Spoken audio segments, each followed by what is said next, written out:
তারপর সাহাবার আজমাইন খোলাফায়ে রাশিদিন এরা নবীকে এমন মহব্বত করতেছিল রে বাবা, নবীজি বলেছিলেন জান এবং মাল দিয়া ওয়াতুজাহিদুনা ফি সাবিলিল্লাহ, যারা জান এবং মাল দিয়া আমি নবীকে আমি আব্দুল্লাহ এতিম পোলাকে ভালোবাসলাম, আমি নবীজি কথা দিলাম তাদেরকে জান্নাতে সুপারিশ না করা পর্যন্ত আমি আব্দুল্লাহ এতিম পোলা জান্নাতে পাব না। ভাইরা আমার, নবীজি যখন বয়ান করতেছিলেন, নবীজি সাহাবারা শোনার পরে পাগল হয়ে গেল।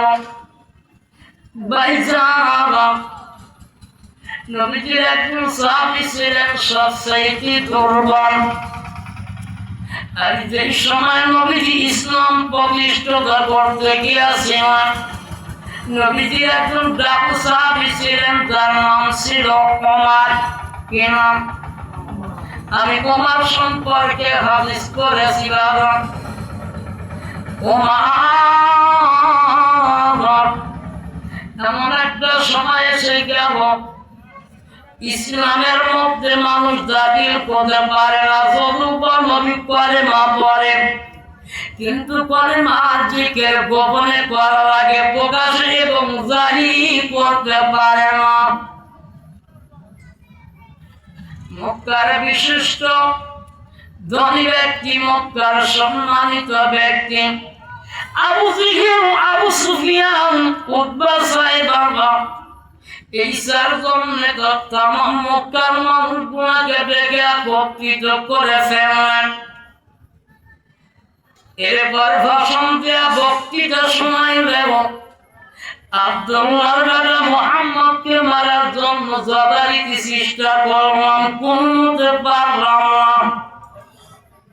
এইবার আমি আবু জেহেল ঘোষণা করলাম, এই মাজলিসের মধ্যে এমন কে আছো, আব্দুল্লাহর এতিম পোলা মুহাম্মদকে যদি, মুহাম্মদের গর্দন যদি আমি আবু জেহেলের হাতের মধ্যে এনে দিতে পারো, আমি আবু জেহেল নিতে কথা দিলাম, ওই ব্যক্তিকে 100 স্বর্ণ মুদ্রা পুরস্কার দেওয়া হবে। শুধু তাই নয়, এরপরে 100 উটুনি, গাভীতে পরিণত উটুনি তারে দান করে দেওয়া হবে। জুরবান্না নাউজুবিল্লাহ। আবু জেহেল যেই ঘোষণা করছে, যতগুলো মানুষ ওই মাজলিসে ছিল, কিতাবের মধ্যে আছে, সবগুলো মানুষ মাথা নিচু করে যে চিন্তা করতেছে, খবর সর্বনাশ, মুহাম্মদকে মারার জন্য তোমার কথা মতে খানায় কাবাতেও গেছি, যাওয়ার পর দেখছি মুহাম্মদ নাকি বড় বাঘ হা করে আছে। আবার কেউ চিন্তা করতেছে মনে মনে, মুহাম্মদকে মারার জন্য খানায় কাবার ভিতরে যাওয়ার সুযোগই পাই নাই, বিষাক্ত বিষাক্ত সাপ খানায় কাবা ভরে গেছে, যার মধ্যে ঢোকার কায়দা ছিল না। আবার সেই মুহাম্মদকে আবার মারবে যাবো, আবু জেহেল নেতা তুমি যাও, আমরা না, তোমার চালাকি তোমার রাজনীতি আমরা ভালো বুঝি। একজন বীর পালোয়ান ছিলেন, যার নাম ছিল ওমর। ওমর হুমকি দিয়ে মাঠের থেকে দাঁড়ায় বললেন, নেতা আমি যাব, আপনার ওয়াদা ঠিক? বলে হ্যাঁ আমার ওয়াদা ঠিক। বলে ঠিক আছে, তাহলে আমার কাজও ঠিক। এইবার ওমর চলে গেলাম বাড়ির দিকে।